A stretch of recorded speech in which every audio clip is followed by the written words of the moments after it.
তো আজ আমরা গিয়েছিলাম বাটুলডাঙ্গা।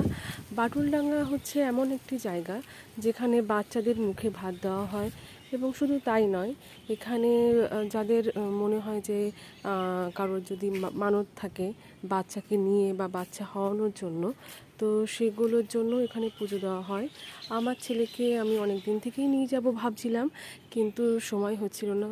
তো যাই হোক, আলটিমেটলি নিয়ে গেলাম। ওখানে বাচ্চাদেরকে নিয়ে গেলে এই যে লাল কাপড়গুলো পরিয়ে দেওয়া হয়, তারপর বাচ্চাদেরকে ওখানে শুইয়ে দেওয়া হয় ওই ঠাকুরদের সামনে, তারপর মুখে প্রসাদ দিয়ে দেওয়া হয়।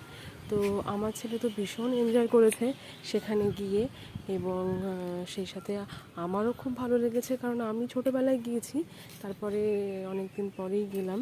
তো যাই হোক, আবার ভবিষ্যতে যাব, আমার ছেলে একটুখানি বড় হলে আবার যাব।